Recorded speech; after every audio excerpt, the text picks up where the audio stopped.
Majelis Komisioner Persidangan Sidang sendiri dimohon berdiri.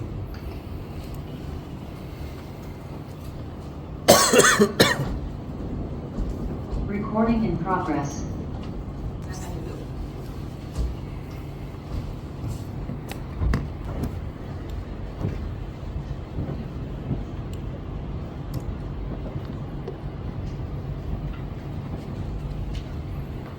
Selamat pagi dan salam sejahtera. Sidang Komisi Informasi Pusat dengan nomor register sengketa 042-5-KIP-PSI-2024 antara pemohon Yayasan Advokasi Hak Konstitusional Indonesia terhadap termohon Kementerian Kesehatan Republik Indonesia pada hari ini Selasa 25 Februari 2025 dengan ini dinyatakan dibuka dan terbuka untuk umum. Silakan menempati tempat yang sudah disediakan.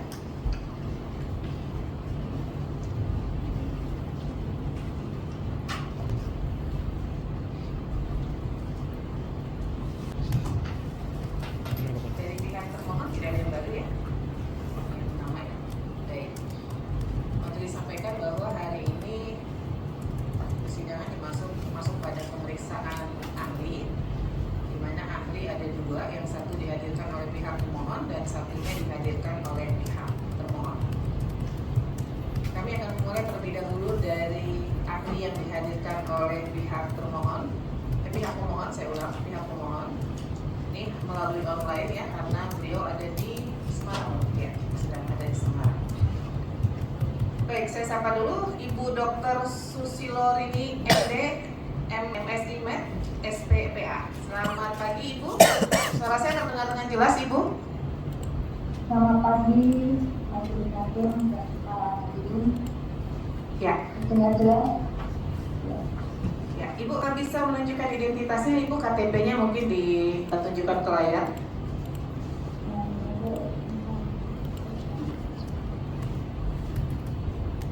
Kelihatan ya, kelihatan tidak. Halo Ibu, ya, naik sedikit KTP-nya. Oke, sudah? Oke, baik, terima kasih. Baik Ibu, sebelum diambil sumpahnya, Ibu bisa menceritakan sedikit terkait keahlian Ibu berkaitan dengan sengketa informasi pada pagi hari ini, silakan. Terima kasih. Nama saya Dr. Susilorini SPPA. Bidang keahlian saya adalah spesialis patologi anatomi dan saya mendapatkan gelar doktor saya dalam bidang ilmu kedokteran dengan konsentrasi imunologi neuroscience. Saat ini Ibu bekerja di mana? Saya bekerja di Departemen Patologi Anatomi Fakultas Kedokteran Pasar Agung dan juga di rumah sakit, salah satunya di Dr. Suwondo Kendal, kemudian di rumah sakit Pasar Agung dan juga di laboratorium swasta. Baik, Ibu berkenan diambil sumpahnya untuk memberikan keterangan dengan sebenar-benarnya? Ya. Ya, baik.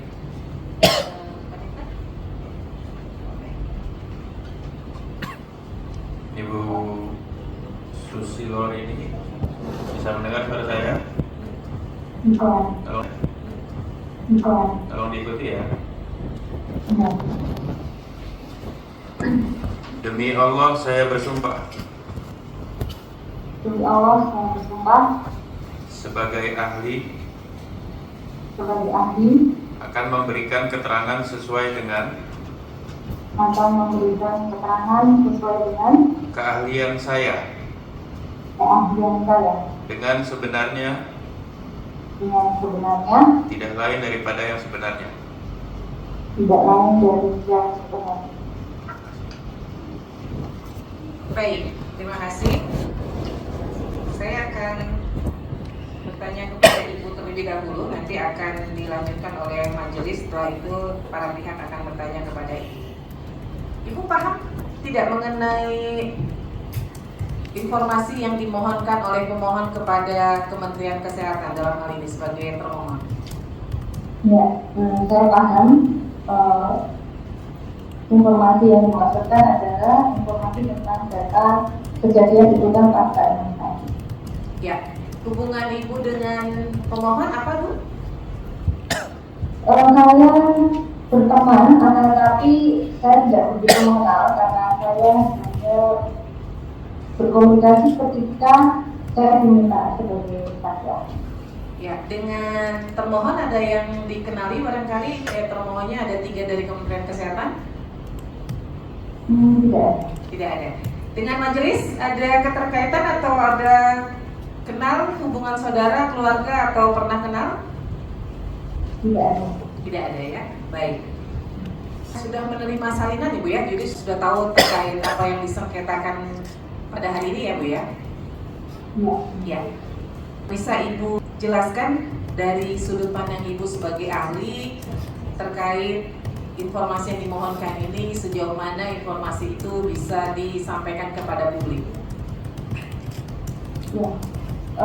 Dalam bidang riset kita sangat membutuhkan data, semua data yang berkaitan dengan riwayat pasien, ya, meliputi anamnesa, riwayat sekarang, kemudian riwayat penyakit dahulu dan juga kronologi terutama dan hasil-hasil pemeriksaannya. Apalagi bila itu dilakukan otopsi, kami membutuhkan informasi tentang histopatologi dari pemeriksaan histopatologi dari korban-korban dari TB itu. Sebentar, sebelum saya ke ahli, kemarin dari pihak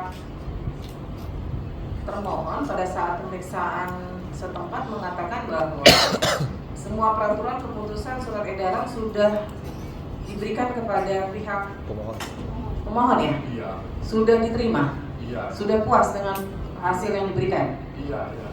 Itu cukup jelas. Berarti yang belum yang nomor 1 ya, seluruh data kejadian ikutan pasca imunisasi atau proses event following ini ya, yang belum ya, untuk semua vaksin? Dari sisi peraturan dan surat edaran semua yang terlibat itu sudah diberikan, tapi datanya itu yang dikecualikan. Ya, berarti yang nomor 2 sudah diterima. Nomor 2 ini kan semua peraturan, keputusan, surat edaran, petunjuk kepada tenaga dan fasilitas kesehatan serta dokumen-dokumen lain yang berkaitan dengan penanganan KIPI. Betul. Nah, sudah puas, berarti kita masuk ke poin 1-nya saja Betul. terkait data kejadian ya. Nah, ahli, ini kan yang diminta adalah seluruh data kejadian ikutan pasca imunisasi ya.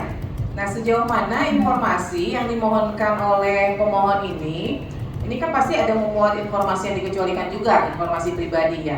Nah, sejauh mana kemudian informasi itu menurut dari ahli itu dapat disampaikan secara luas nih kepada masyarakat Indonesia, bukan hanya kepada pemohon?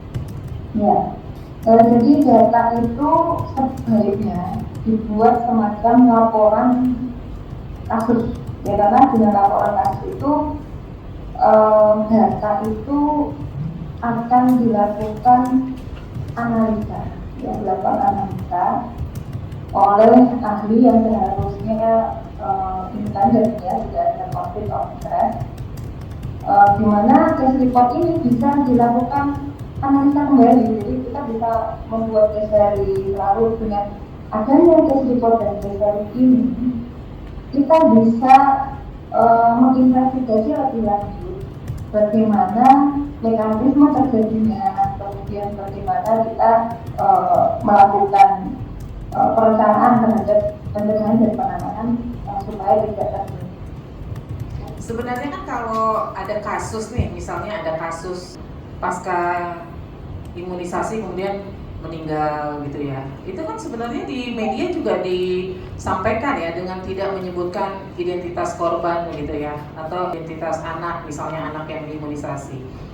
Nah, menurut ahli sendiri ya, ini kan bagian dari edukasi juga kepada masyarakat ya. Nah, sejauh mana ketika orang disuntikan vaksin, kemudian masyarakat atau pasien yang disuntikan itu boleh tahu kandungan dari vaksin yang disuntikan ke tubuhnya? Masyarakat berhak tahu karena termasuk di dalam insert package dalam vaksin itu sendiri, dalam bungkus vaksin ya, itu sebenarnya sudah ada informasi tentang kandungannya secara lengkap ya, dan juga efek efek samping yang mungkin terjadi. Nah, seharusnya ketika kita memberikan obat atau apapun, bukan hanya obat ya, vaksin lalu suplemen, dan masyarakat tidak tahu itu semuanya, dan sejauh mana efek samping itu bisa terjadi juga harus disampaikan. Selama ini efek samping yang terjadi itu hanya disampaikan yang ringan-ringan saja, kemudian jangka waktu untuk observasinya juga hanya terbatas ya, kurang dari 6 bulan. Padahal diperlukan yang namanya post marketing surveillance untuk vaksin sendiri. Kalau kita kembali ke pedoman imunisasi yang sebelum revisi yang terakhir ya, post marketing surveillance ini sangat dibutuhkan untuk monitoring diri dan juga untuk mencegah terjadinya gejala berat yang mungkin terjadi dalam jangka waktu lebih dari 6 bulan bahkan sampai dengan 20 tahun.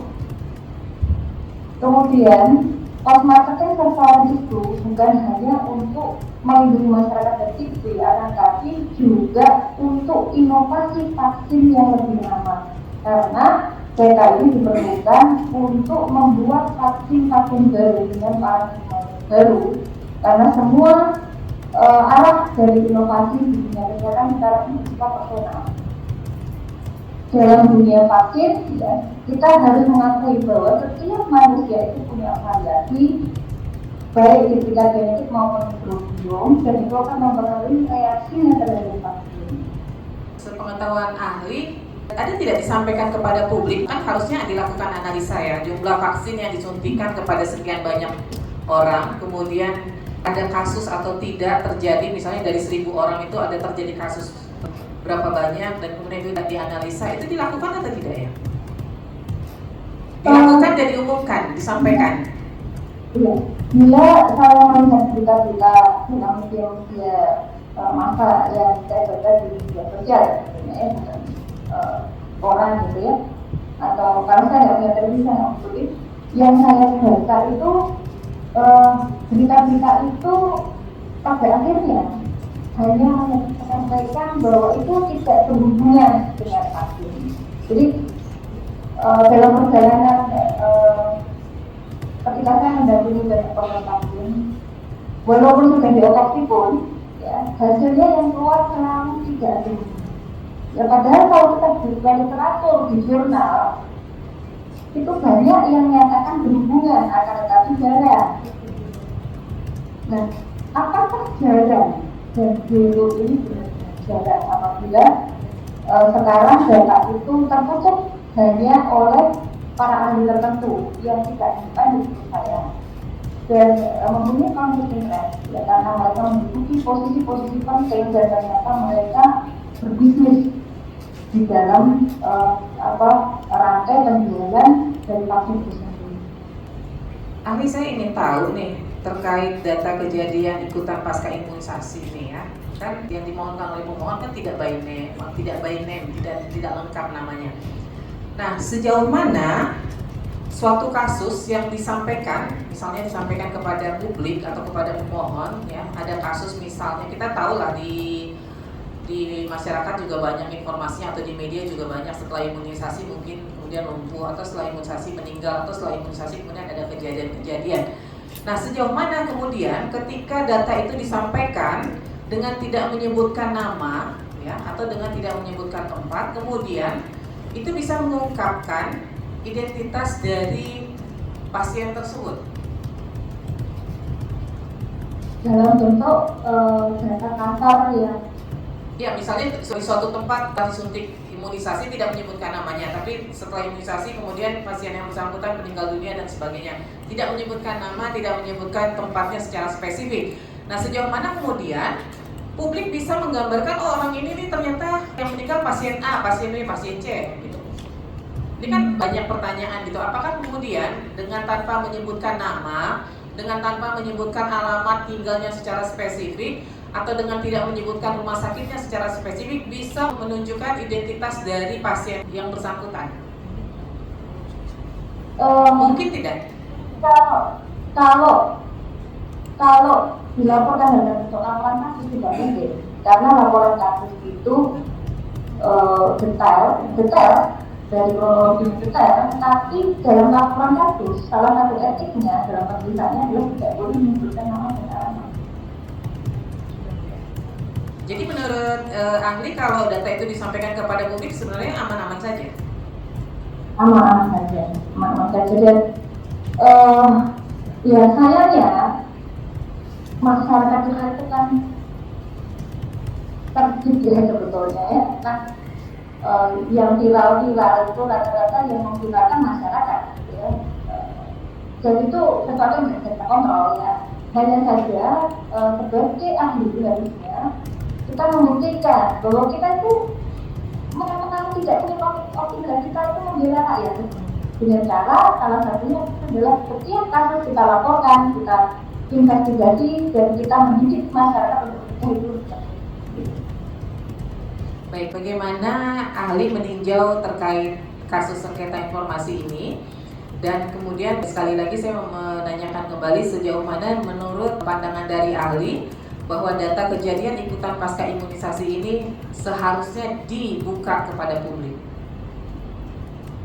Ya, jadi setiap kasus tadi harus dilaporkan dalam bentuk case report, melibatkan bukan hanya dokter yang bersangkutan ya, tapi juga ahli-ahli multidisipliner.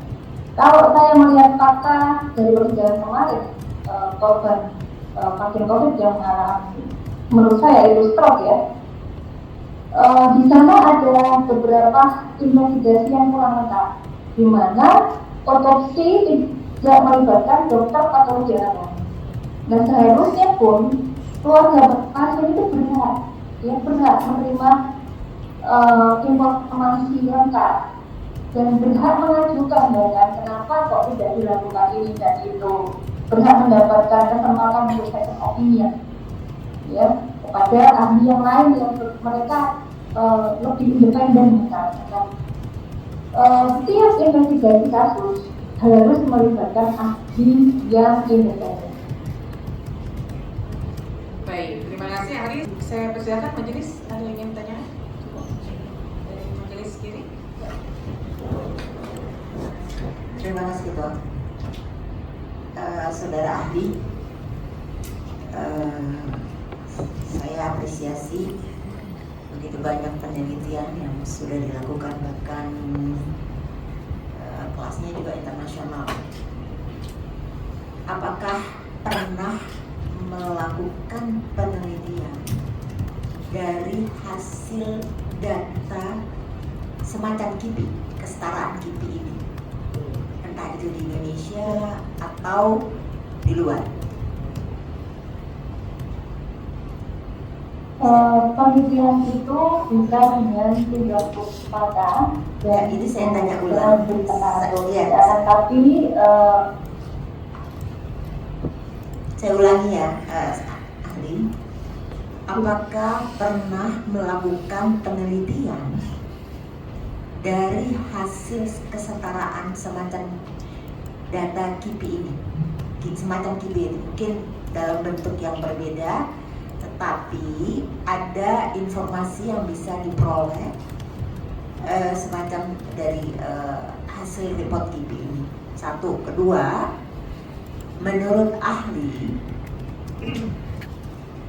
standar apa yang bisa ditampilkan dari hasil KIPI yang bisa dipastikan bahwa informasi ini tidak bisa mengarah kepada namanya atau kepada orang yang terkait meskipun sudah ditutupi? Standar seperti apa yang memastikan menurut ahli kalau seperti ini dipastikan tidak akan ada yang tahu siapa yang namanya, siapa di mana? Nah, Mungkin ahli bisa memberikan referensi sehingga kalaupun nanti diberikan, itu kita bisa memastikan pengawalan namanya, pengawalan identitasnya, pengawalan alamatnya. Seperti apa? Jadi 2 aja pertanyaan saya. Terima kasih. Ya, terima kasih. Jadi saya melakukan penelitian tentang korban itu sejak tahun 2012 ya, mungkin gitu ya. Karena dengan tujuan untuk memberikan pendampingan pada korban. Dan setelah itu saya juga bicara di forum internasional dalam kongres dan juga forum-forum internasional yang berkaitan dengan organisasi, karena saya juga berorganisasi di tingkat dunia ya. Ahli, saya fokusnya bukan yang dilakukan, tetapi pointernya, hasil penelitian dari data KIPI. Jadi bukan eventnya, bukan, tapi esensinya itu. Iya benar, saya melakukan. Tapi kita menyamakan persepsi kita bahwa melakukan penelitian tidak harus selalu mempublikasikannya dalam bentuk jurnal ini. Ya, publikasi dari hasil penelitian kita itu bisa berupa opini kita, ya, kemudian bisa berupa diseminasi kepada forum-forum kongres seperti itu dan tidak selalu masuk ke dalam komisi. Ya. Nah, beberapa hasil penelitian saya tentang korban TB dan bersama COVID itu menunjukkan bahwa sebetulnya seperti vaksin COVID misalnya, after effect yang dikatakan mahal itu adalah berdasarkan pengamatan yang tidak cukup waktunya sehingga dikatakan berdasarkan dunia. Padahal kalau kita evaluasi lagi mungkin 20 tahun lagi, mungkin sudah beda. Ya, seperti lokalisasi itu melalui mekanisme sifat sensitivitas. Bila kita memberikan penanganan yang cepat, memberikan misalnya metode interventor atau imunomodulator, tidak akan sampai terjadi sensitivitas. Ya, kalau masyarakat dididik bagaimana menangani itu, tidak ada korban yang ya. Demikian juga dengan ITP. Kalau ITP itu kita tangani tidak akan sampai korban. Ya, kalau kita tahu itu mekanisme adalah karena hipersensitivitas, ya, kita tahu obatnya apa bersensitivitas itu, imunomodulator, supresan, gitu kan. Tapi kalau kita salah mendiagnosis itu seperti demam berdarah misalnya, obatnya akan salah, akhirnya fatal, ya kan? Nah jadi penelitian ini harus dilakukan supaya kita bisa mencegah, ya, mencegah korban itu menjadi korban yang meninggal dan korban mendapatkan haknya, karena setiap korban itu harus mendapatkan kompensasi. Kemudian pertanyaan yang berikutnya berkaitan dengan apa persidangan?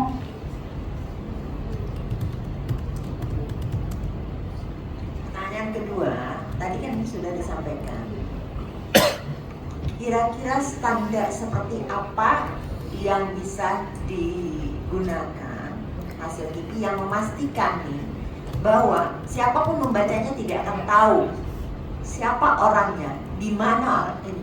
Karena kalau misalnya meskipun ditutup namanya, meskipun lokasinya ditutup, tetapi dengan historical informasi yang mungkin tidak tertuang di situ tetapi terdengar orang yang membacanya, bisa oh ini sebetulnya si X.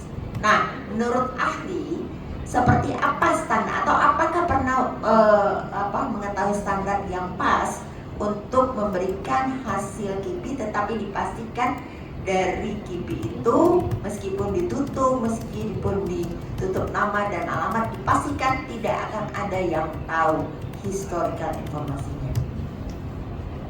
Ya, jadi standar penulisan dan penelitian, ya, ilmiah di dunia kedokteran itu sudah sangat menjaga informasi dari subjek penelitian dan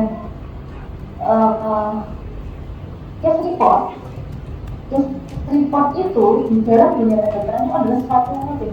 Di rumah sakit misalnya, kalau ada kematian itu pasti dilaporkan, ada laporan kematian. Dan standarnya yaitu, jadi laporan kematian, bahkan laporan autopsi itu tidak memuat secara detail ya, secara detail. Mohon maaf, laporan autopsi detail. Laporan kasus itu tidak memuat secara detail dari nama ya, akan tapi di situ tetap ada ya, yang namanya lokasi itu tetap ada, walaupun di situ mungkin kita menyebut rumah sakit tidak menyebutkan rumah sakit. Baik, ahli, kita stop dulu. Kita stop dulu karena kita akan jam 10 mendengarkan lagu Indonesia Raya. Ya, nanti kita lanjutkan habis ini ya. Kita menunggu nanti pas lagu Indonesia Raya, Bapak Ibu yang beserta hadirin yang ada di ruangan diharapkan untuk berdiri ya.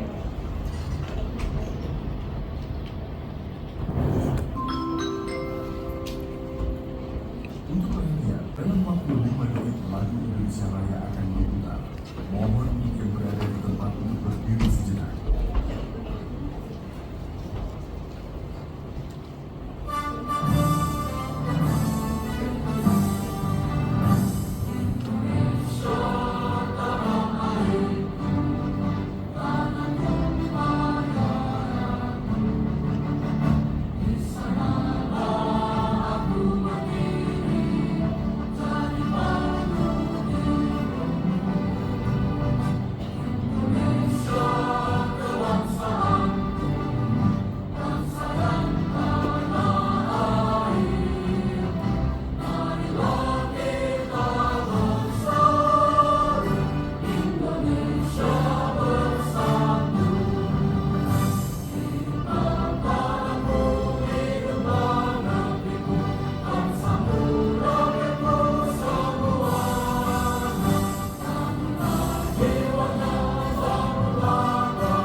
Selesai. Dipersilahkan duduk kembali. Ya, terima kasih. Silakan dilanjutkan, ahli.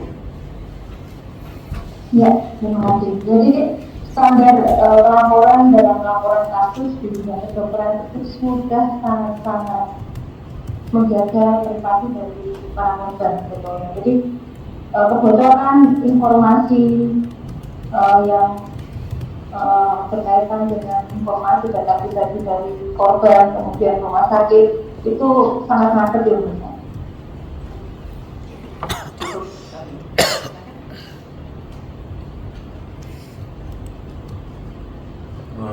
Terima kasih Bu Ketua. Assalamualaikum warahmatullahi wabarakatuh. Saudara ahli, Waalaikumsalam. Bu Dr. Susi ini, Ibu gabung ke organisasi profesi kedokteran di Indonesia. Iya, nah saya gabung IDI dan juga ada asosiasi, bukan asosiasi, perhimpunan dokter spesialis patologi anatomi. Wah, kalau di IDI mana Bu? Bu Dokter? Di Semarang, saya kan dari Semarang. Oh, Ibu Semarang. Di Ya. Semarang pernah ada perdebatan soal tema ini mungkin di internal IDI Semarang. Di Saya kepengurusan. tidak tahu karena saya tidak ada di kepengurusan. Saya hanya member. Oh, Ibu hanya member, Ya, nggak aktif di kepengurusan IDI. tidak.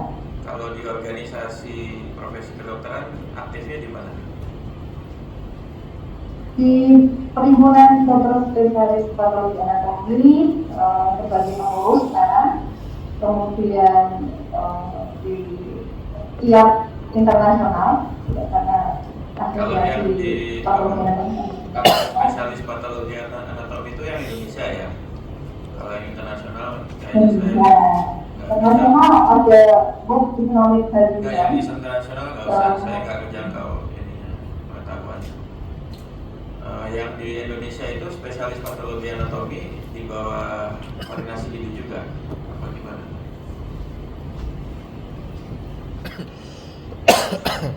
Wadah.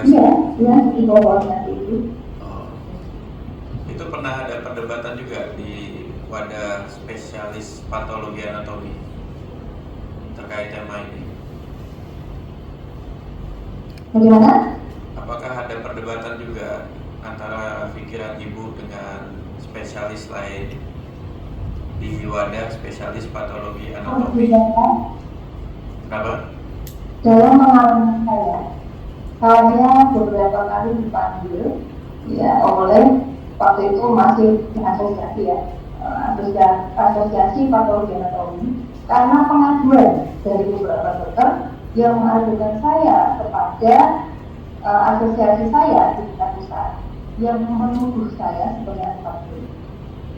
Beberapa kali, tidak hanya sekali. Maksud saya kan Dan begini. ada beberapa Maksud saya begini Bu, ini ya, kan saya ngomong dulu, sampaikan dulu supaya tahu ya perjalanan panjang saya. Jadi itu tahun 2013, lalu 2018. udah. Ya, Ya, jadi kan soalnya ibu kan ahli ya, mungkin ibu jauh di atas rata-rata pengetahuan kami orang yang di sektor kesehatan. Ibu seorang dokter ya, spesialis. Nah, perdebatannya itu kan harusnya memang yang sederajat pengetahuannya sama ibu ya, pasti yang ibu alami. Harusnya lebih banyak ruang perdebatannya itu kan di antara spesialis patologi. Saya membayangkan begitulah. Kira-kira kalau anak SD berdebatnya bukan dengan anak SMA lah. Kalau di tema patologi mungkin ya saya berdebat itu di Kan forum saya- nasional. saya lagi bicara gantian ibu. Ibu potong-potong nih. Ya sama kita ya. Saya lagi bicara nih. Ibu mau potong karena ibu spesialis atau gimana? Bukan, karena Nah, ini saya lagi bicara. Saya lagi bicara. Ya itu dong, silakan lanjutkan. Bukan Silakan. bukan silakan lanjutkan, ini kewenangan saya untuk menyampaikan. Jadi dalam tema keilmuan ibu, ini pasti kan saya anak TK, ibu kan anak bukan TK lagi, bukan sekolah lagi, ibu kan spesialis. Nah makanya kami menanyakan di wadah spesialis ibu, spesialis patologi itu sudah ada perdebatan berarti antara spesialis soal pandangan-pandangan ini. Karena kan berdebat itu harus yang sederajat ya. Kalau spesialisasi saya hubungan internasional, saya juga nggak akan berdebat sama ibu, karena ibu bukan kelas saya. Begitupun kalau soal patologi, saya nggak akan mau berdebat sama ibu, karena ibu jauh lebih expert dari saya. Pertanyaan saya, di antara para spesialis patologi, apa saja bentuk perdebatannya? Selain pikiran ibu, pikiran lainnya apa?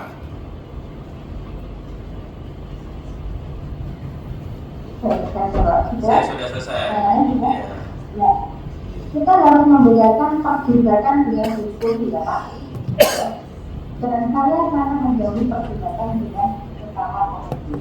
Saya tidak pernah berdebat dan tidak tahu bagaimana di belakang saya apakah terjadi perdebatan atau tidak. Akan tetapi faktanya, beberapa kali saya diajukan ke asosiasi atas tuduhan yang tidak berdasar, dan akhirnya saya menyampaikan bukti-bukti dan fakta-fakta dan tidak melakukan itu, terutama pada tahun 2018 pada saat itu, dan saya membuat surat kepada organisasi saya bahwa saya tidak melakukan itu. Gini, Bu, ibu nggak, ibu stop dulu. Jadi yang saya kejar adalah saya ingin melihat peta perbedaan pikirannya di kalangan spesialis itu apa saja. Kalau di istilahnya Pak Ted ini school of thoughts gitu loh. Jadi saya nggak pengen dengar cerita Ibu, paham lah? Pak Ted paham maksud saya. Saya ingin tahu school of thought among specialist within pathologic economic ini apa aja. Jadi saya nggak mau dengar cerita itu. Karena saya melihat kalau di antara spesialis ini ada enggak ini saya biar Ibu tidak bingung dengan pertanyaannya. Jadi saya mau lihat kalau bahasa Ibu mungkin iftiraq bainal madzahib gitu ya. Apa perbedaan-perbedaan di antara mazhabnya spesialis ini apa saja. Saya nggak mau dengar cerita Ibu lagi karena saya sudah tahu Ibu dituduh anti vaksin dan seterusnya. Tapi perbedaan di antara spesialis itu apa saja? Cukup itu aja. Selama ini saya tidak pernah mendengar ada perdebatan, ya. Dan ketika saya dipanggil, itu saya tidak dalam posisi berdebat. Ya, saya mendiskusikan kemajuan ilmu pengetahuan yang mendasari dunia kedokteran. Ya, patologi itu adalah ilmu yang menjelaskan tentang patologi penyakit, dan ini menjadi jembatan antara kedokteran dan sains kedokteran klinis, membentuk paradigma dalam dunia kedokteran. Selama ini ada perbedaan dalam paradigma yang ada di sekarang dari pengembangan vaksin. Vaksin itu ada 3 versi, vaksinologi tipe 1, tipe 2, dan tipe 3. Vaksinologi ini didasari terutama oleh Jim teori. Jim teori itu apa? Jim teori itu adalah teori yang menjelaskan patomekanisme penyakit dengan menganggap tubuh manusia itu selalu steril. Yang dicetuskan oleh salah satu ilmuwan terkemuka di Prancis yang namanya Louis Pasteur. Ya, Louis Pasteur ini adalah seorang ahli kimia, bukan ahli kedokteran. Dan lalu Louis Pasteur ini dikritisi oleh ilmuwan lain dari Jerman yang namanya Robert Koch. Ya, Robert Koch ini mengeluarkan yang namanya postulat Koch yang sebetulnya keduanya tidak terlalu bertentangan, tapi bisa diharmonisasikan. Kalau ada ilmuwan yang lain dalam masa yang sama dalam sejarah kedokteran dunia Eropa, ya, sama-sama dari Perancis, namanya Anthony Beckham, mengeluarkan teori yang berbeda, namanya teori Tillet. Antara Tillet dan Jim ini banyak pertentangan, karena kalau dalam kacamata Tillet itu manusia itu tidak stabil. Penyakit itu terjadi karena perubahan dari tubuh manusia, sehingga yang namanya bakteri, virus itu menimbulkan penyakit. Nah, lalu saat ini sudah ada kemajuan para vaksinologi tipe 1, vaksinologi tipe 3, di mana vaksinologi tipe 3 ini memandang penyakit itu berdasarkan yang namanya Jim Tillet teori yang dikeluarkan oleh Kones dan kawan-kawan tahun 2018, di mana berdasarkan teori ini akhirnya dibuatlah inovasi vaksin yang lebih aman dengan mempertimbangkan dan manusia itu punya variasi genetik, variasi mikrobiom, sehingga setiap orang itu mempunyai risiko yang berbeda-beda terhadap kemungkinan untuk mengalami efek samping karena vaksin. Nah, karena itu maka sekarang muncul yang namanya personalized vaccination, dan dalam dunia patologi ini sangat bermanfaat dalam pengembangan vaksin, terutama vaksin untuk kanker. Dan sekarang vaksin itu kalau dengan kacamata rentgen jadi ada berapa klaster Bu? Ada berapa klaster? Klaster apa? Klaster pemikiran soal vaksin ini di kalangan spesialis patologi ada berapa? Yang Ibu tahu di Saya Indonesia? tidak pernah menganalisa, saya tidak pernah tahu karena saya tidak pernah tahu pembicaraan di luar di depan saya. Saya tidak pernah menganalisa bagaimana teman sejawat saya memandang pemikiran saya, tapi saya punya komunitas, ya. Saya punya komunitas yang di situ terdiri atas para profesor di Indonesia, dan ini sekarang sudah terjadi paradigma masif, ya, paradigma masif. Yang tadinya semua mekanisme penyakit itu dijelaskan dengan teori, sekarang mekanisme penyakit ini harus dijelaskan dengan teori yang baru, yaitu Gem-Tiren duality theory. Manusia itu tidak steril. Kalau kita setiap bakteri, setiap virus yang dijumpai dalam tubuh manusia itu dianggap sebagai penyakit. Padahal dengan yang teknologi yang namanya NGS, belum tentu itu penyebabnya. Ya, kejadian pasca imunisasi ini kan banyak ya, banyak kasus, banyak hal lah gitu. Bisa saja nyeri, demam, kemudian mual-mual, panas dingin, ya sampai yang meninggal ya, itu kan banyak bengkak dan sebagainya gitu.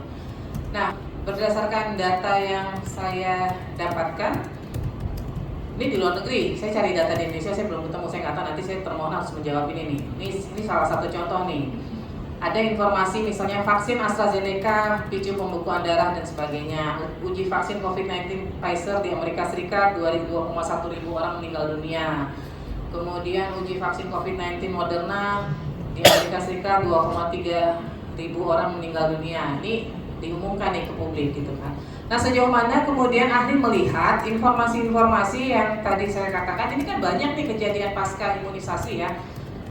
Dilakukan penelitian di Indonesia dan kemudian itu hasilnya valid untuk dijadikan laporan. Yang tadi walaupun mungkin laporannya dalam bentuk case report seperti yang disampaikan oleh ahli tadi. Ya, baik. Jadi beberapa publikasi dalam jurnal nanti sudah disampaikan publikasi.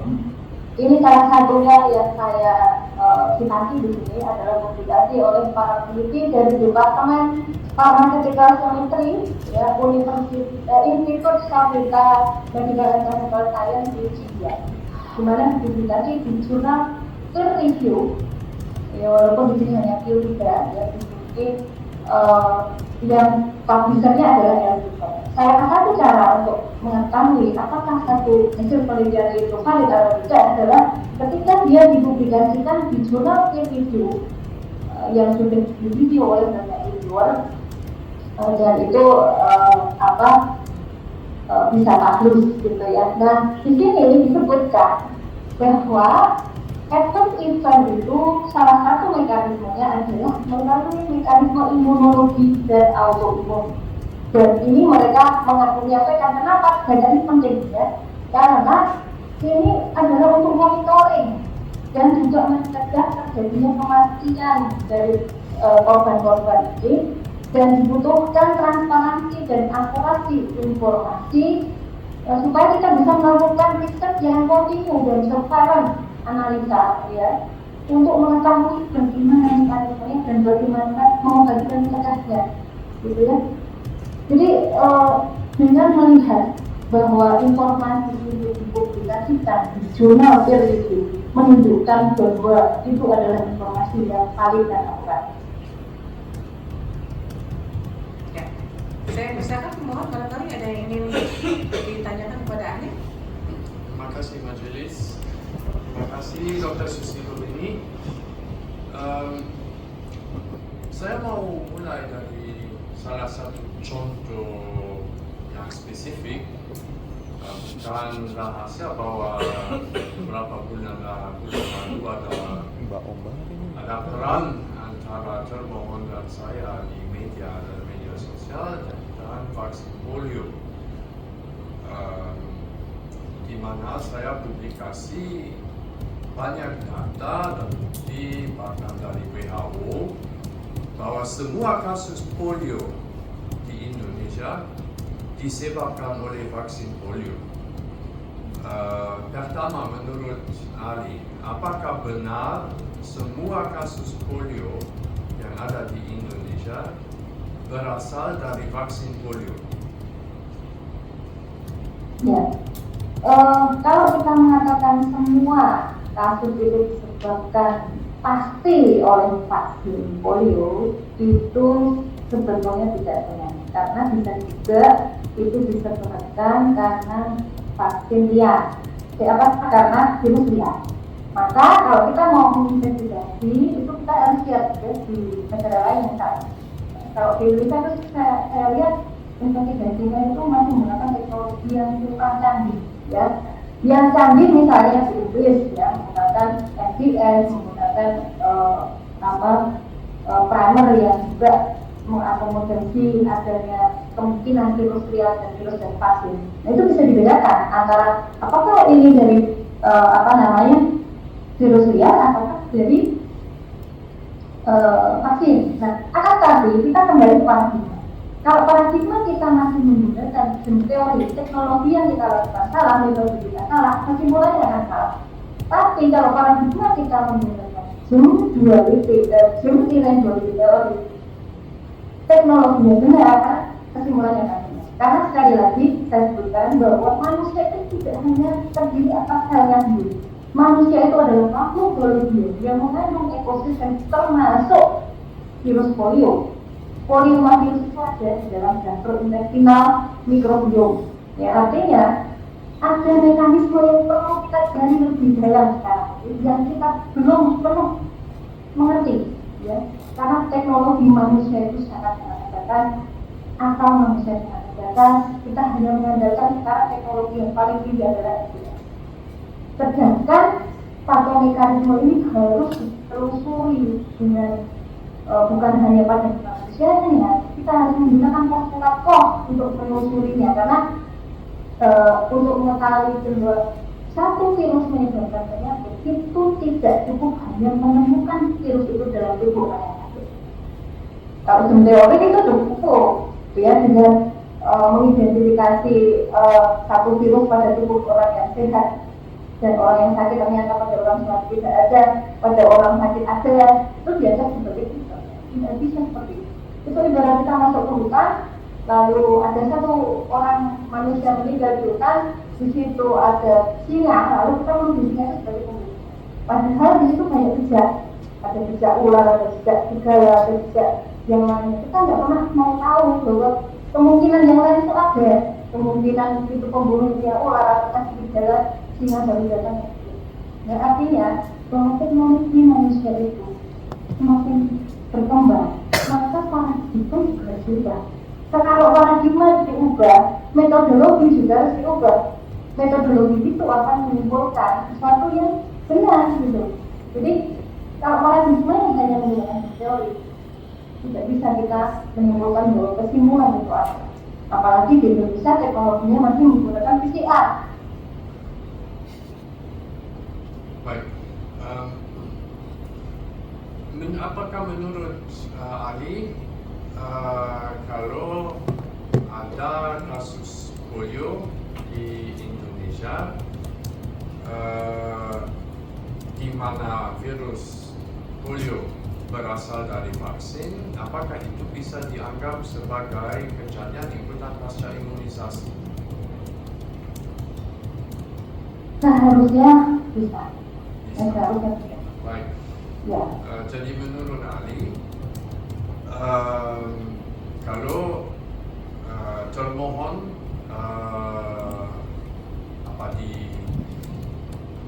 diwajibkan untuk membuka semua data, semua informasi, kita akan bisa melihat lebih jelas,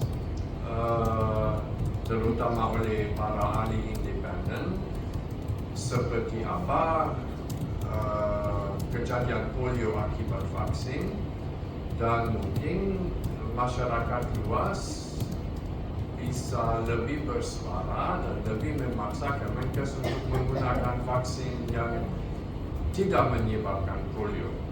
Jadi menurut Ali, apakah keterbukaan data seperti itu bisa berkontribusi untuk vaksin yang lebih aman dan yang tidak menciptakan korban polio di Indonesia? Iya, tentu saja. Jadi di Universitas Erlangga misalnya itu ada inovator ya, ahli vaksin yang membuat vaksin dari indigo kelekaran. ya. Dan itu juga diinspirasikan dari adanya fakta bahwa vaksin tradisional itu vaksin dengan cara pandang vaksinasi 1 dan sejauh itu bisa menimbulkan efek samping, termasuk juga efek samping yang disebabkan oleh penyakit yang sama dengan penyakit itu, gitu ya. Jadi artinya vaksin yang aman itu sebetulnya diperlukan, ya. Akan tetapi tentu harus inovasi itu harus menggunakan cara pandang yang salah satu contohnya itu di Inggris, ya. Dicontoh di University, ada seorang profesor namanya Dr. Beliau menggunakan cara pandang Tiren Teori, dan risetnya itu tidak cukup 1-2 tahun, ya. Beliau menginvestigasi dulu dari beberapa ranah epidemiologi 4 domain epidemiologi, berteliti, melakukan pemetaan dulu terhadap mikrobiom baik orang yang sehat maupun orang yang sakit. Lalu setelah itu didapatkan data, oh ternyata perbedaan mikrobiom itu pada orang yang sehat dengan orang yang sakit itu berkaitan dengan misalnya bakteri akar. Nah, bakteri ini juga diteliti sifatnya terhadap bakteri yang lain. Jadi dilakukan co-culture, terus bagaimana nanti keterkaitannya dengan bakteri yang selama ini dicurigai sebagai penyebab meningitis, yaitu Neisseria meningitis yang sekarang vaksinnya diwajibkan untuk pemropaganasi. Padahal sebetulnya ada bukti yang menunjukkan bahwa orang yang sakit meningitis karena bakteri ini adalah orang-orang yang kekurangan bakteri yang lain, yang namanya bakteri Neisseria lactata. Akhirnya profesor ini melakukan beberapa inovasi vaksin, salah satunya dengan vaksinologi ketupat. Dia bikin vaksin dari Neisseria lactata, tapi dengan menggunakan APC saja dan diberikan secara dosis. Lalu dia juga mengembangkan dengan paradigma yang lain dengan pemikiran teori. Dia membuat vaksin baru yang berisi probiotik. Jadi bentuknya semprot, hidung, isinya bakteri baik, namanya Neisseria lactata. Dan ini adalah satu solusi dunia, dengan cara seperti ini. Vaksin itu akan lebih tepat sasaran dan tidak akan menimbulkan dampak efek samping yang mematikan. Bayangkan setiap orang umroh dan haji, ya, tidak memandang apakah dia punya faktor risiko untuk terkena efek samping dan tidak. Kita kasih sesuatu yang sebetulnya menurut kacamata yang baru itu tidak benar. Karena kesalahan dalam vaksin. Mungkin ini satu pertanyaan cukup panjang tapi terakhir. Kita sering melihat di media sosial bayi meninggal setelah divaksin. Mungkin tiap bulan ada beberapa kasus.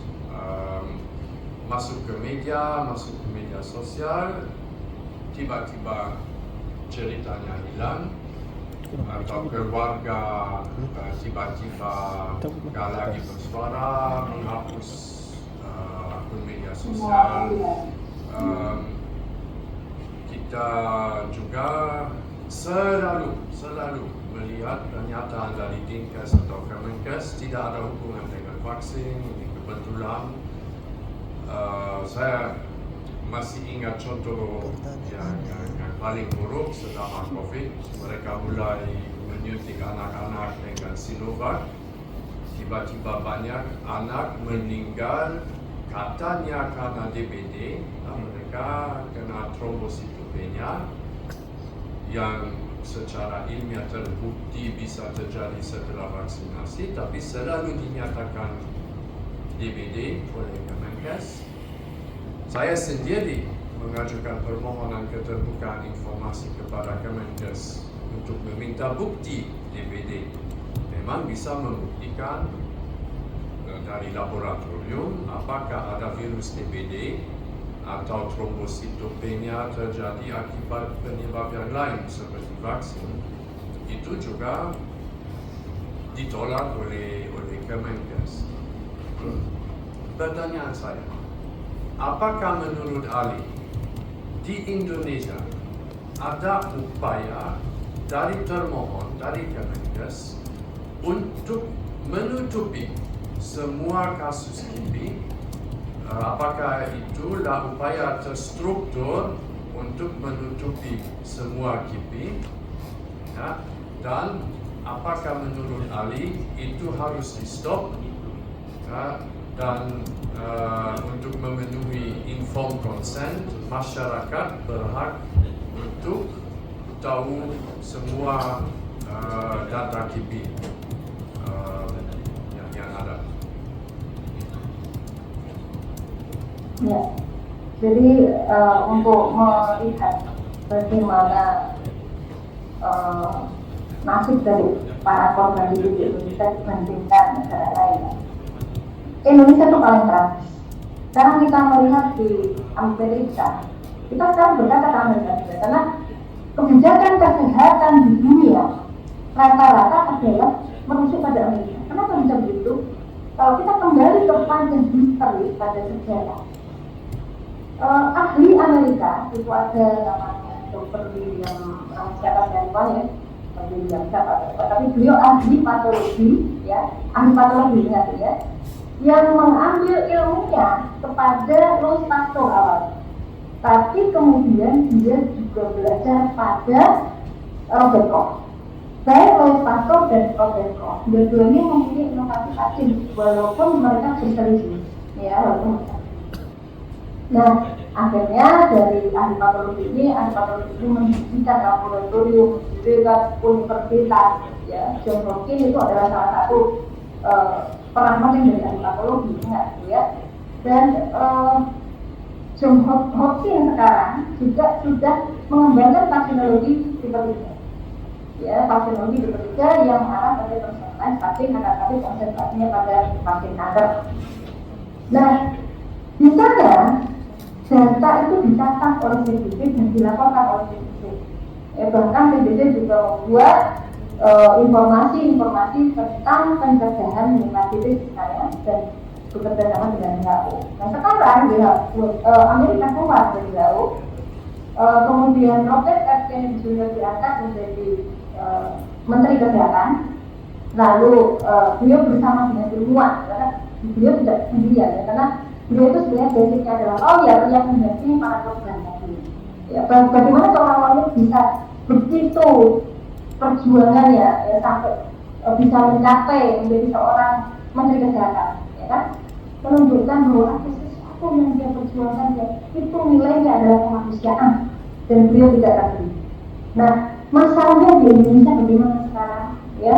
Bagaimana keorganisasian di Indonesia? Apakah orang-orang di Indonesia yang duduk di organisasi profesi itu punya konflik of interest terhadap vaksin, bisnis vaksin? Kalau kita melihat bagaimana bisnis vaksin di Indonesia, bisnis vaksin di Indonesia itu seperti Indomaret, seperti minimarket, franchise modelnya. Dan apakah ada afiliasi dari para dokter di organisasi itu dan di Kementerian Kesehatan dengan bisnis vaksin? Nah itu yang harus menjadi bahan yang harusnya diinvestigasi, sebagaimana Amerika sekarang menginvestigasi. Ya, Amerika sekarang di bawah RFK ini menginvestigasi NIH, menginvestigasi FBI, menginvestigasi CDC, bahkan menyebut Bill Gates sebagai koruptor, menyebut Bill Gates sebagai seorang penipu. Padahal di Indonesia Bill Gates ini menyiapkan dana bagi banyak kegiatan di Kemenkes dan juga bahkan presiden juga menyampaikan hubungannya terhadap Bill Gates. Indonesia sendiri menyumbang dana pada Bill Gates Foundation. Nah, kira-kira bagaimana ini sekarang di Indonesia nasibnya? Apakah akan terang atau akan tidak?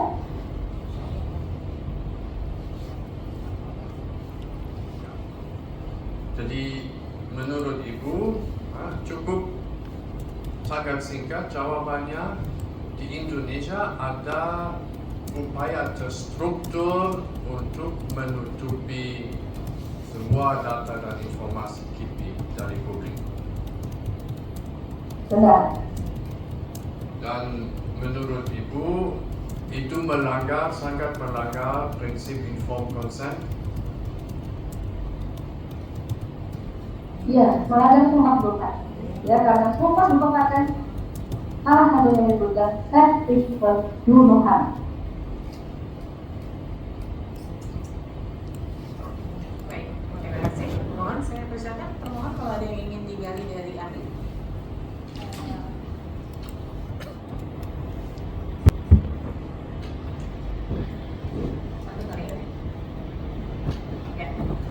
tes ya.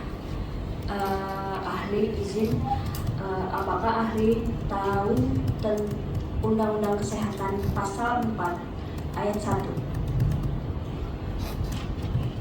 tentang kerahasiaan pribadi kesehatan, rahasia informasi kesehatan pribadi pasien yang merupakan hak setiap orang.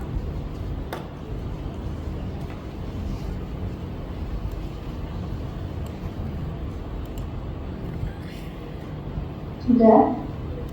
Ya, intinya adalah nanya apakah ahli tahu isi dari pasal 4 Undang-Undang 17 tahun 2023 tentang kesehatan, di mana terdapat pasal atau klausul kerahasiaan data dan informasi kesehatan pribadi pasien. Ya, setiap dokter yang berpraktek lebih tahu, ya, setiap dokter yang mendapatkan pelajaran tentang hukum privat, ya, dan itulah mengapa harus saya sampaikan bahwa data itu harus disampaikan dalam bentuk laporan kasus paling tidak, dengan laporan kasus atau case series, dan kalau lebih baik lagi studi penelitian kohort, ya, baik itu retro maupun yang prospektif, ya, seharusnya prospektif, karena kewajiban kita itu mencatat data itu secara aktif, karena selama ini itu dicatat secara pasif. Ini sangat mengerikan, ya, sangat mengerikan. Hukumnya bukan hanya di dunia tapi juga di akhirat. Karena saya mengingatkan Al-Maidah 37, yang satu nyawa hilang itu seakan-akan hilangnya seluruh manusia, dan melindungi satu nyawa itu seakan-akan melindungi seluruh umat manusia. Saya mohon bisa menyampaikan. Izin ahli, saya merangkum dari pernyataan ahli bahwa dalam pendidikan dokter diajarkan tentang kerahasiaan pribadi pasien, artinya yang dirawat oleh seorang dokter. Iya, akan tetapi boleh seorang peneliti meminta data itu izin ahli. Penelitian. Iya, kami ingin tahu apakah ada batasan untuk informasi kesehatan pribadi pasien. Tadi ahli menjelaskan bahwa ketika data kejadian pasca imunisasi ini ditutup informasi nama dan alamat dan gejala terhadap pasca diberikannya imunisasi, terus ruang tindakan dan gejala pasca lokasi itu dapat diberikan kepada umum. Artinya apakah informasi kesehatan pribadi pasien itu hanya sebatas nama dan alamat? Benar, Anda mengikuti tidak pernyataan saya, kan? Jadi saya menyampaikan laporan kasus, Anda mengerti laporan kasus itu seperti apa? Kita harus sama-sama cek dulu. Kalau Anda mengerti laporan kasus itu seperti apa? Laporan kasus itu tidak Sebentar ahli, mungkin kalau untuk memberikan dialog ini sama-sama kita menghargai forum. Jangan intonasinya itu seakan-akan nadanya itu nada yang tadi seperti kata Anda mengetahui ya, sebaiknya mungkin di smoothing lah Ibu jangan dialognya gitu. Ibu Jadi jangan merasa so pinter ya, saya kasih tahu deh Bu. saya tidak menyampaikan. Ibu itu hadir sebagai ahli sudah pasti di atas kami semua. Ibu jangan menanyakan ke termohon seperti itu. Termohon itu punya hak bertanya ke ibu. Ibu nggak usah tanya ke ahliannya beliau. Beliau jangankan termohon, majelis juga di bawah ibu semua. Ibu jangan tanyakan begitu. Tinggal tanya saja apa pertanyaan yang dimaksud adalah nih ibu ini.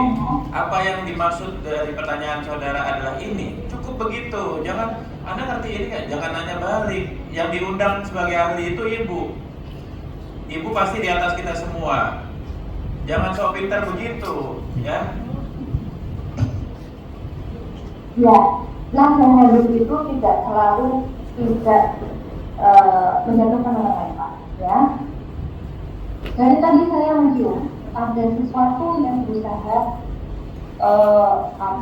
menyerang saya, ya makanya saya jadi itu bentuk survival saya. Nah, kita coba dengan mata hati. Ya, saya boleh ditanya tentang siapa saya, termasuk saya bertanya siapa Anda, gitu kan? Nah, kenapa kok tidak mengerti dengan apa yang saya sampaikan tadi, gitu loh, dengan saya itu lagi. Ini penyelesaian sengketa. Kalau ibu ditanya oleh termohon, sudah pasti posisinya berbeda dengan ibu.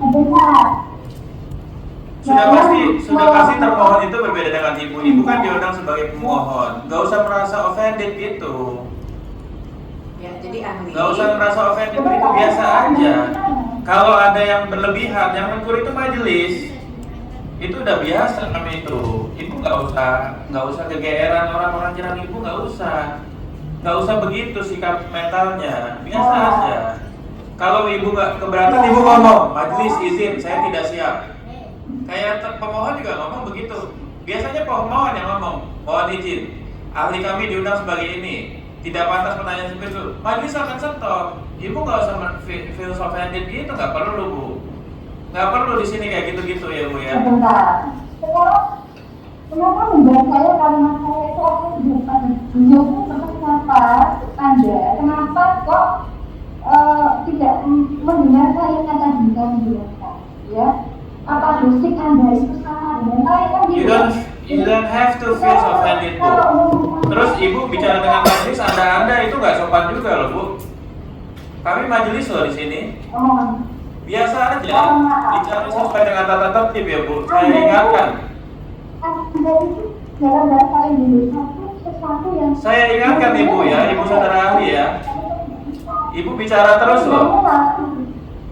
Baik, Ibu, Pak Ahli. Saya menekankan tidak ada yang berusaha menyerang, tetapi memang fungsi dari majelis adalah kami menggali keterangan sebanyak-banyaknya. Kami mau meminta dihadirkan ahli karena memang pemahaman kami terhadap kasus ini juga tidak sedalam para dokter atau juga para ahli kesehatan. Jadi memang kami berusaha untuk menggali sejauh mana terkait sengketa ini untuk bisa menghasilkan putusan yang seadil-adilnya.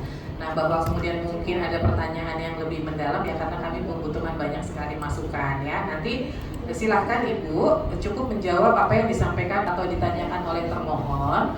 Kalau ada yang Ibu tidak pahami, nanti Ibu bisa meminta termohon untuk mungkin menjelaskan lebih rinci maksud dari pertanyaannya gitu. Tapi tidak ada pertanyaan dua arah. Ini Ibu bertanya lagi kepada termohon, tetapi dari pihak termohon yang diberi kesempatan saat ini untuk bertanya kepada Ibu, dan Ibu silakan untuk menjawab. Gitu Bu ya, mungkin biar lebih teratur ya.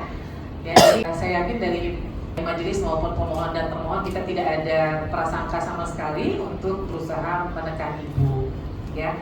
Karena Ibu kehadirannya di sini sebagai ahli dan kami sangat menghargai posisi dan keahlian Ibu terkait sengketa ini juga, gitu ya. Jadi silahkan dari termohon bisa menanyakan ulang yang ingin ditanyakan. Satu kali aja dibacanya.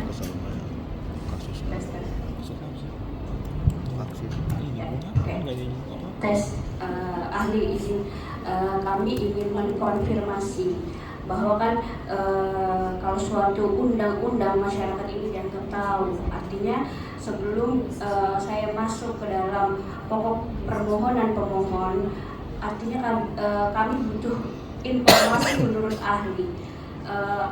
Apakah ahli tahu terkait pasal 4 ayat 1 Undang-Undang Kesehatan adanya klausul kerahasiaan data dan informasi kesehatan pribadi pasien. Artinya tadi ahli sudah menjelaskan terhadap kerahasiaan informasi kesehatan pribadi sudah dipelajari pada saat pendidikan kedokteran. Artinya kami butuh lebih rinci, lebih luas apa batasan dari informasi kesehatan pribadi pasien, karena tadi ahli menjelaskan dengan informasi nama, alamat ditutup dengan gejala dan obat yang diberikan imunisasi kepada pasien itu dapat diberikan kepada umum. Apakah gejala, jenis obat, lokasi saat pemberian itu bukan masuk kategori informasi kesehatan pribadi yang harus dilindungi dalam Undang-Undang Kesehatan. Ya, baik. Mungkin saya luruskan dulu ya, bahwa tadi saya sampaikan bahwa informasi yang berhak diketahui oleh publik itu dalam bentuk laporan kasus. Artinya kalau laporan kasus itu tidak ada di situ nama, ya, nama yang lengkap, alamat yang lengkap, dan itu sudah dianalisa. Dan laporan kasus itu bukan datang itu analisa tadi. Laporan kasus, kemudian penelitian itu harus melibatkan ahli-ahli yang independen.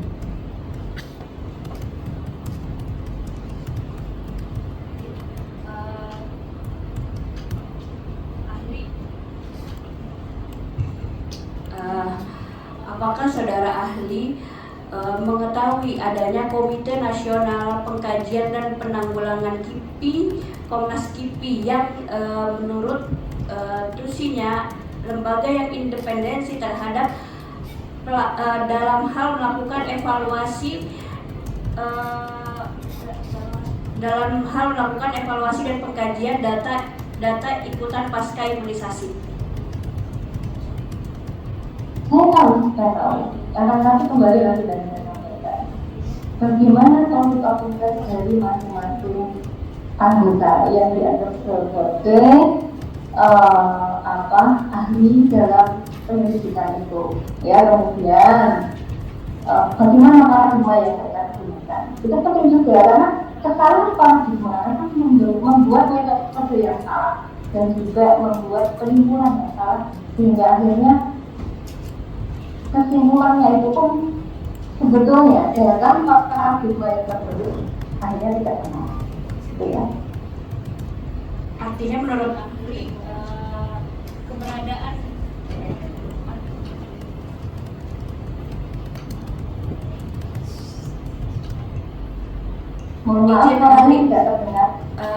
artinya keberadaan Komnas KIPI ini diragukan independensinya terhadap melakukan evaluasi kejadian pasca imunisasi. Benar. Ada standar seperti apa yang dapat dikategorikan suatu ahli itu tidak memiliki konflik of interest? Apakah harus ahli dari luar negeri atau dari beberapa lembaga internasional? Ya, saya belum tahu ya dari itu ya, tapi paling tidak setiap ahli yang terlibat dalamnya itu adalah orang-orang yang memang tidak ada keterkaitan dengan bisnis vaksin, ya, dan tidak dikendalikan oleh orang-orang yang melakukan vaksin. Yang ada tidak ada apa?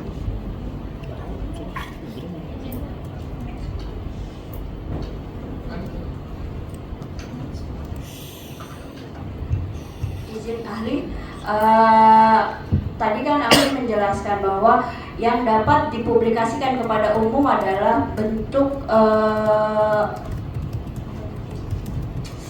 seperti evaluasi data dan laporan data kasus seperti jurnal seperti itu, bukan ahli? Ya, jadi kalau dalam dalam publikasi itu kan ada level of efficiency, ya. Ada yang paling rendah itu sebenarnya opini dari ahli. Lalu yang paling tinggi adalah meta analisis namanya. Tapi kan itu untuk kalangan ilmu, ya, orang-orang yang memahami bahasa ilmiah.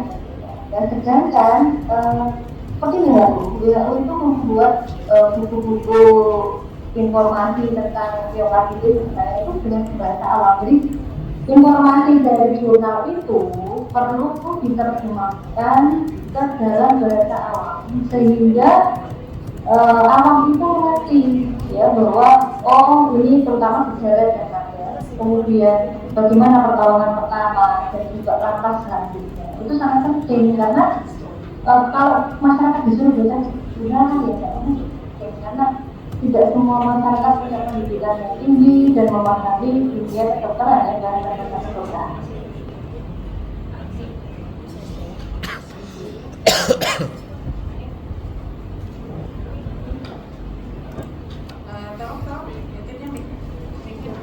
Ahli, artinya tadi saya sudah mengkonfirmasi bahwa terhadap gejala pasca imunisasi per pasien itu dilindungi kerahasiaannya. Sebentar, yang dimaksud identitas ya. Izin ahli, bukan identitas, tapi lebih ke obat yang diberikan, lokasi pemberian obat, gejala pemberian pasca imunisasi itu apakah dapat diberikan kepada umum? Tadi kan ahli menjelaskan bahwa yang dapat diberikan kepada umum itu adalah laporan evaluasi. Apakah laporan evaluasi itu termasuk di dalamnya data per pasien, di mana pasien itu diberikan imunisasi, gejala yang timbul, terus akibat dari vaksin tersebut? Mohon maaf, yang saya sampaikan tadi laporan kasus ya, laporan kasus itu bisa kita diskusikan. Laporan kasus itu kronologis bahkan termasuk obat apa yang diberikan itu dilaporkan. Ya, akan tetapi kalau itu untuk awam, tujuan memberitahu pada awam itu kan untuk mengedukasi supaya mereka mengenali gejalanya, ada sejak dini sehingga mereka mendapatkan penanganan yang tepat gitu. Maka di sini penerjemahan dari laporan kasus kemudian juga ilmiah tadi ke dalam bahasa awam itu penting. Jadi dalam bukan dalam buku-buku untuk orang awam itu kan tidak memuat data-data dari penderita itu, ya. Yang ada adalah inilah kemungkinan efek samping jangka pendek, jangka panjang, apa pertolongan bagaimana, kemudian hutan servisnya kan begitu, ya. Kemudian kenapa laporan kasus itu penting? Ya, laporan kasus itu harus dilaporkan oleh orang yang memberikan imunisasi. Harusnya orang yang memberikan imunisasi itu lakukan monitoring terhadap siapapun yang dia imunisasi dan dia laporkan dalam bentuk laporan kasus, bukan hanya sekedar memberikan kepada Komnas TV berupa ada efek seperti ini tanpa kronologi. Nah, maka inilah bentuk tanggung jawab kita, ya, bukan yang di dunia dan akhirat. Bagi para petugas yang memberikan imunisasi harus diberikan panduan bagaimana cara melaporkan yang lengkap, ya, apalagi kalau sampai kematian. Karena kematian di sini untuk mengetahui COD-nya itu bukan cukup hanya dengan produksi, ya, tapi juga dengan pemeriksaan di tempat-tempat yang lengkap, dan itu hanya bisa dilakukan kalau dilaporkan kepada kepolisian. Artinya data di Indonesia itu sangat-sangat penting untuk dibuka. Itu bukan hanya untuk orang politik ya, tapi juga untuk masyarakat biar mereka itu bisa mendapatkan pertolongan. Izin ahli, saya masih belum clear terkait dengan data lengkap. Artinya sebagai dokter tadi diajarkan kerahasiaan informasi kesehatan pribadi pasien, di mana di dalamnya itu harus dirahasiakan oleh dokter maupun fasilitas pelayanan kesehatan yang tertuang di dalam Undang-Undang Kesehatan, dan itu masuk dalam rekam medis. Artinya batasan yang dapat diberikan kepada umum dan tidak diberikan kepada umum itu seperti apa? Karena jelas ketika kita bicara dengan informasi kesehatan pribadi pasien, itu tertuang di dalam PP 28/2024 yang merupakan turunan Undang-Undang Kesehatan, di mana kerahasiaan informasi kesehatan pribadi pasien itu harus dilindungi oleh dokter maupun pasienkes. Artinya ketika pasien itu minta kepada pasienkes, mereka lah yang berhak, bukan umum minta data kesehatan pribadi setiap masyarakat Indonesia itu dapat diberikan secara umum. Ini bukan ahli. Saya tidak mengatakan ahli kalau kalau tidak paham bilang aja nggak paham ya, biar tidak blunder ya. Ya, jadi sepertinya dia yang tidak paham. Jadi laporan kasus itu berbeda dengan catatan saham ya. Ya memang benar bahwa pasien itu keluarga pasien itu benar ya semuanya. Akan tetapi laporan kasus itu berbeda. Laporan kasus itu ditulis oleh dokter yang menangani ya. Kemudian disampaikan. Kalau itu laporan kematian itu disampaikan di depan dari ahli ya. Maaf, saya tidak tahu ibu sebagai apa ya. Tapi dalam dunia kedokteran seperti itu. Kalau kita misalnya dibantau, menjumpai ada kematian, setiap pagi kalau kita jaga itu ada laporan kematian ya, dan itu disampaikan di dalam forum ya, begitu ada guru kita semua mendengarkan, kita melakukan analisa ya, walaupun tidak semua itu dipublikasi ya. Maksudnya di sini adalah publikasi untuk laporan kematian itu ya diperlukan, seperti yang saya sudah ilmiah ya. Itu kan publikasi secara umum sebetulnya, akan tapi komunitas secara umum ini adalah komunitas orang yang paham dunia ilmiah. Sedangkan masyarakat kita tidak semuanya mengakses dunia ilmiah ya. Maka seperti WHO pun membuat ya buku panduan buklet tentang abilis, memperingatkan masyarakat tentang gejala dan tanda abilis dan juga bagaimana penanganannya. Jadi seperti itu bentuknya ada WhatsApp. Nah, akan tapi benar ada apakah masyarakat umum yang dia terafiliasi misalnya dengan organisasi independen ya, seperti misalnya di Amerika itu ada yang namanya Mayflower Foundation yang didirikan oleh seorang ilmuwan ahli epidemiologi yang independen, beliau buat penjelasan dan beliau mengotak data-data TV dipublikasikan dalam jurnal penelitian. Nah, seperti itu boleh seorang peneliti di bawah yayasan itu meminta akses data harusnya, karena dia posisinya adalah sebagai peneliti, dia bukan sebagai masyarakat awam yang mungkin akan menginformasikan. Dan itu ada semacam alur ya untuk mencegah supaya peneliti itu tidak membocorkan data itu. Dan begitu ada ethical clearance yang mengharuskan seorang peneliti menghormati ya data-data informasi yang medical. Gitu maksud saya.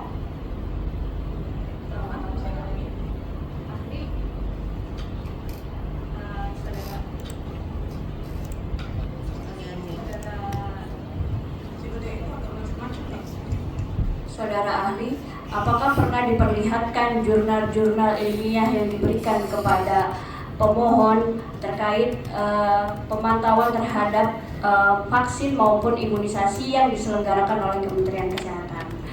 Apakah data tersebut yang dikategorikan lengkap, dan untuk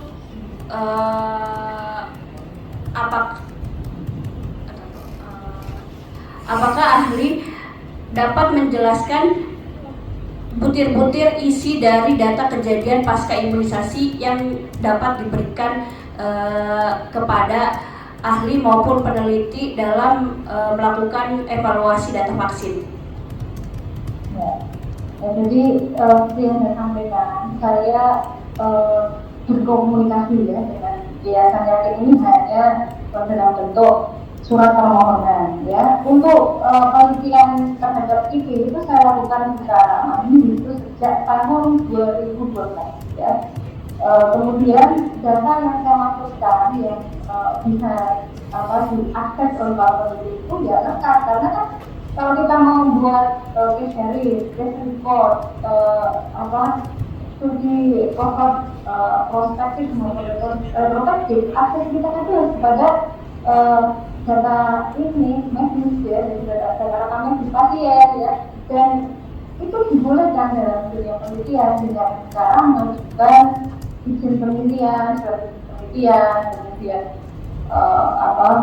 dengan mengajukan ethical clearance gitu. Jadi sebetulnya di dunia ilmiah ya hal itu sudah sangat jelas apa saja ya, karena kalau kita bicara misalnya studi kohort misalnya, tentu kita butuh semua peneliti, bukan hanya laporan kasus. Berbeda misalnya kalau kita membuat case dari satu laporan kasus, ya cukup satu pasien gitu ya, atau berapa pasien tadi. Nah, kalau itu kohort, tentu dari berapa tahun itu yang ikut itu akan dikoleksi oleh para peneliti.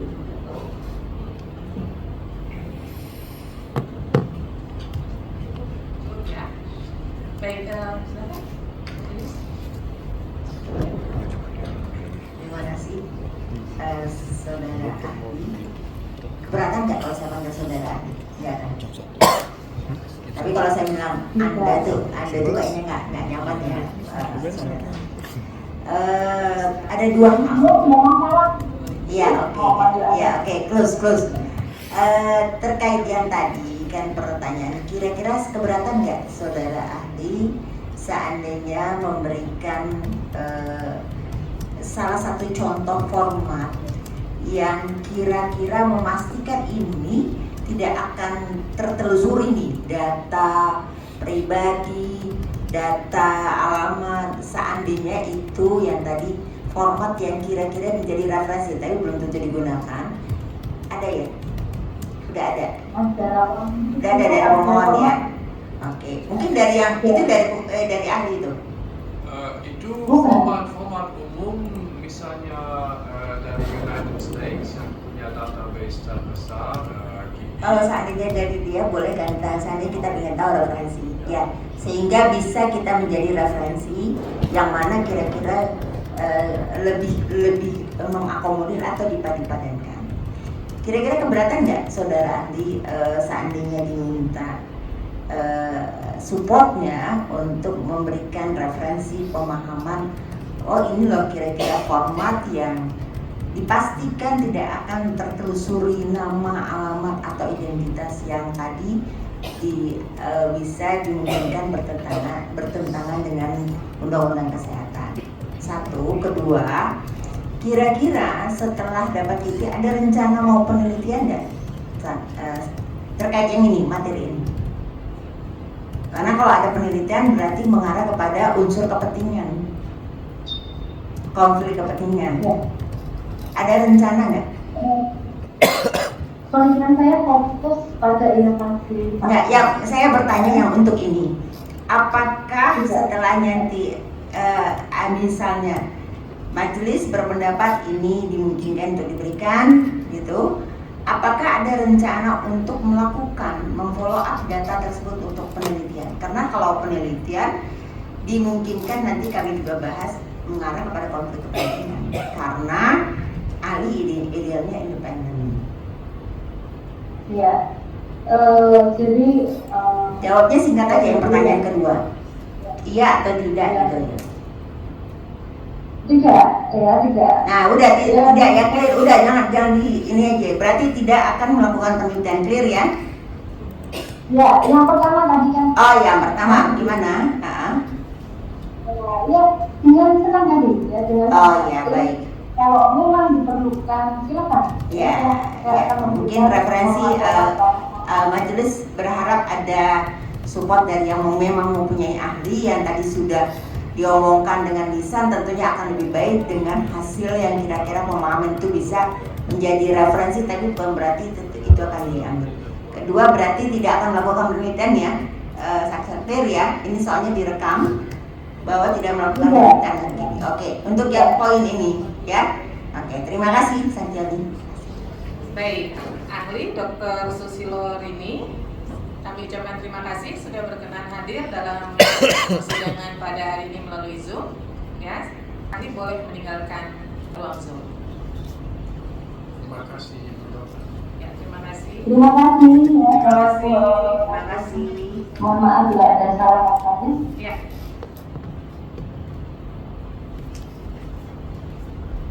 Sudah, bos.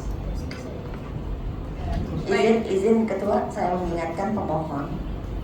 Ini tadi sudah kita dengarkan bersama untuk mengawal konflik kepentingan yang namanya ahli tersebut sudah komit tidak melakukan penelitian hasil dari itu.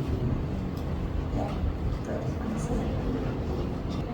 Selanjutnya kita akan masuk kepada pemeriksaan ahli dari pihak termohon. Namun saya perlu sampaikan kepada termohon, kami menemukan data dan fakta bahwa ahli yang diajukan oleh termohon mempunyai konflik kepentingan. Pertama, dari riwayat pekerjaannya mulai dari 2008 sampai dengan 2024 yang bersangkutan berada pada Kementerian Kesehatan. Itu yang pertama.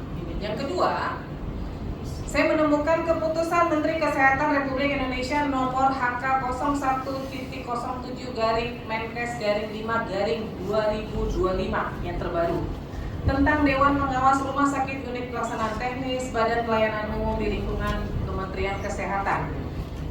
Ini di lampirannya di sini tercantum bahwa untuk Rumah Sakit Paru Dr. M. Gunawan Partowiko Bogor, ketuanya adalah Profesor Dr. Budi Sampurna. Nah, coba ini orang yang sama atau tidak? Orang yang sama ya. Maka tadi majelis sudah berkomunikasi dan kami melihat di sini ada konflik kepentingan.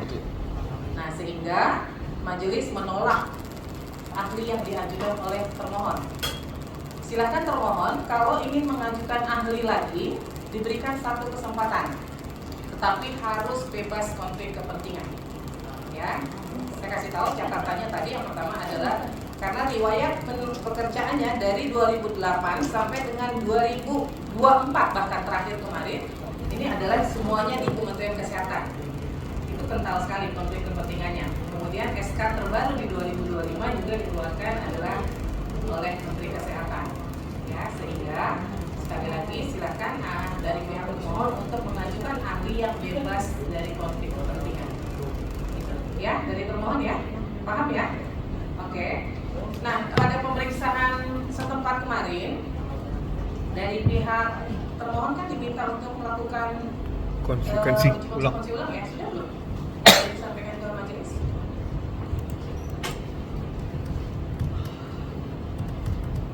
Ada yang disampaikan, silakan dari termohon sembari menyerahkan hasil uji konsekuensinya.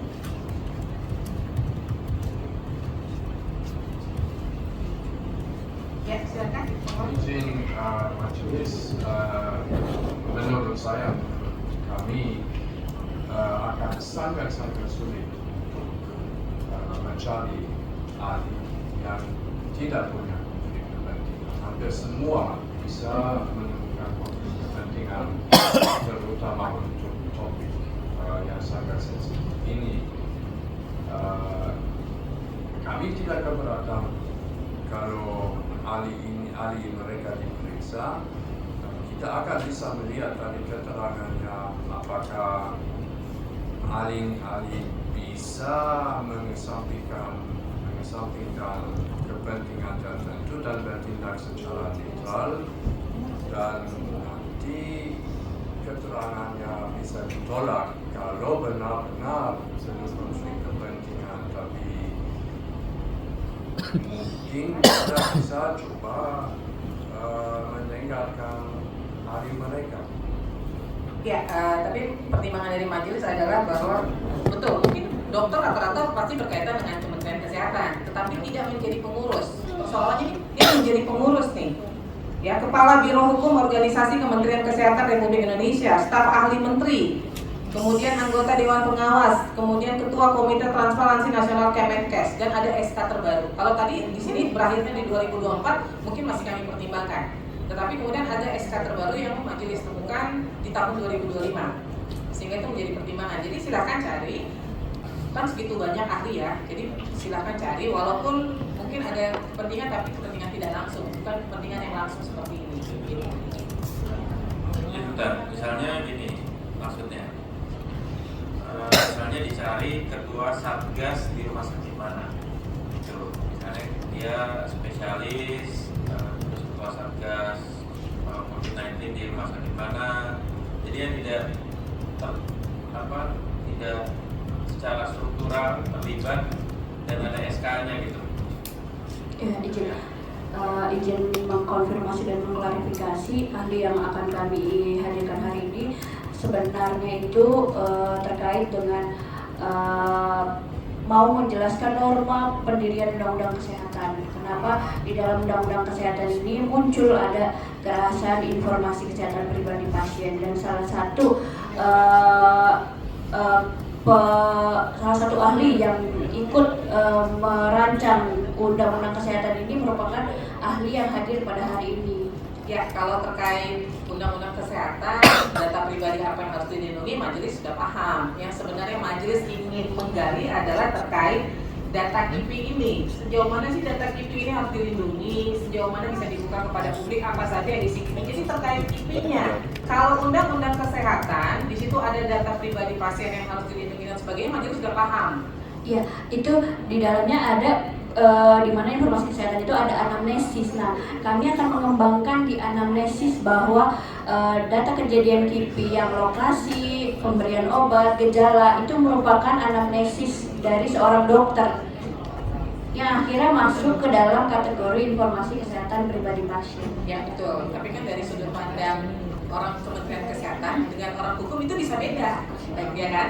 Ya maka untuk pemohon juga kami sampaikan, kami membutuhkan ahli yang bisa memberikan, jadi jangan sampai nanti sudah memberikan kalian kemudian kita tolak karena kaliannya kita anggap berat sebelah, kan akhirnya tidak berimbang ya. Jadi kami membutuhkan ahli yang bisa memberikan kami penguatan bahwa oh ya itu datanya mungkin harus ditutup, seperti apa harus ditutup, atau kalau dibuka sejauh mana itu bisa dibuka. Maka dia harus paham benar terkait KIPI gitu loh, apa sih isi KIPI itu. Nah kalau terkait data pribadi atau undang-undang kesehatan seharusnya dari Kemenkes yang memberikan penguatan, bukan dari ahli, karena itu produk dari Kementerian Kesehatan undang-undang itu gitu ya. Jadi nanti silakan disiapkan. Izin, apakah kami bisa menghadirkan dari anggota Komnas KIPI? Karena kan Komnas KIPI ini kan memang berdiri sendiri. Boleh, boleh, karena itu terkait KIPI kan? Iya, boleh. Nah, Ya, karena kan ini temuannya Menteri tapi Kesehatan, kalau misalnya jadi jangan beda. fokus di Kementerian Kesehatan. Ya. Sebaiknya kedua. Izin Bu Ketua, ini kan ada catatan tanggal 19 Maret 2024. Pihak termohon menyampaikan bahwa permohonan informasi data KIPI-nya belum dapat diproses dikarenakan detail informasi yang diminta tidak rinci dan belum jelas, ya kan? Nah nanti mungkin ini belajar dari Narsum yang apa namanya, bukan Narsum, mirip Narsum sih, tapi ini ahli yang dari yang termohon itu nanti difokuskan saja gitu. Jadi jangan ceramah, jangan kuliah, jangan apa, fokus aja ke register ASPO. Informasi detail yang bisa dibuka menurut ahli itu apa. Karena kalau kuliah panjang-panjang soal kesehatan itu tidak membantu tidak banyak membantu fakta persidangan. Karena yang kita cari itu detail informasi yang mau dibuka apa. Kita nggak sedang mengundang orang untuk jadi penceramah sektor kesehatan kan. Ya nanti fokus aja ke situ karena fakta persidangan sebelumnya, dan ini akan membantu juga pihak pemohon kan. Karena pihak pemohon informasi ditolak karena tidak detail rincinya. Nanti ahli yang hadir langsung rinci aja, betul ya. Langsung rinci aja sebenarnya yang dibolehin itu apa detailnya gitu. Yang ini kenapa nggak boleh? Jadi fokus aja. Jangan cerita panjang-panjang soal kalian hebat apa nggak perlu kita ya, tolong ya. Jadi tolong dihargai juga persidangan ini, dihargai juga majelisnya karena majelis juga ada persidangan lain. Kalau extended terlalu lama juga bagus. Baik, jadi demikian ya untuk persidangan selanjutnya. Kami memberikan kesempatan sekali lagi dari pihak termohon untuk menghadirkan ahli ya. Dan pemohon mungkin sudah bisa mulai menyiapkan kesimpulan karena sehabis pemeriksaan ahli kita akan langsung masuk kepada pembacaan putusan.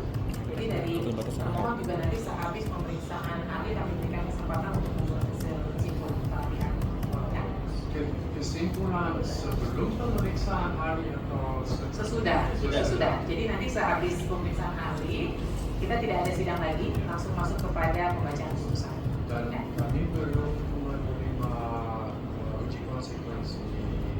Ya, karena waktu pemeriksaan setempat itu dari pihak termohon majelis minta untuk melakukan uji konsekuensi ulang. Jadi nanti uji konsekuensi ini untuk majelis, ya nanti silakan minta kepada panitera ada pertanyaan tambahan yang saya kira sangat penting. Jadi pada pemeriksaan setempat, majelis menemukan data Kementerian Kesehatan meruas. Jadi pada pemeriksaan setempat, majelis menemukan data Kementerian Kesehatan menguasai punya data KIPI di mana juga ada identitas pasien, betul? Kami melihat datanya, Ya. melihat informasinya. Ya, artinya di Kementerian Kesehatan ada data KIPI dengan semua riwayat detailnya termasuk identitas pasien. Ya, ada. Karena itu soal argumentasi kerahasiaan data pribadi ya, menurut Undang-Undang Kesehatan. Kerahasiaan data kesehatan itu berlaku antara pasien dan dokter.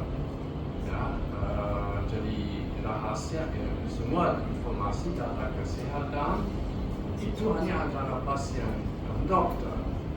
Ya, kalau memang data itu ada di Kementerian Kesehatan, ya artinya kerahasiaan data kesehatan harus dipahami dalam arti yang jauh lebih luas. Nah, jadi bukan hanya antara dokter dan pasien, ada badan publik yang punya akses ke data. Ya, jadi itu sangat mengubah kepahaman dan arti buku dari rahasia. Dari termohon dalam persidangan sebelumnya juga dari pihak termohon sudah menyatakan informasinya berada dalam penguasaan termohon, ya kan? Nah, nanti sejauh mana kemudian majelis menganalisis atau bagi publik informasinya terbuka atau tidak, nanti berdasarkan fakta-fakta yang diberikan dalam persidangan, ya. Demikian ya, dari pemohon cukup. Termohon ada yang disampaikan lagi? Silakan.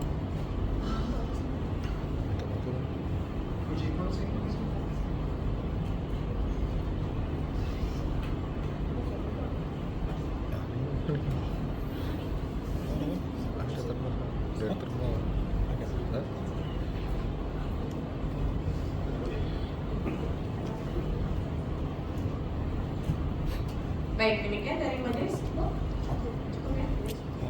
Baik, dengan demikian sidang Komisi Informasi Pusat dengan nomor register sengketa 041-Romawi-KIP-PSI-2024 dan 042-5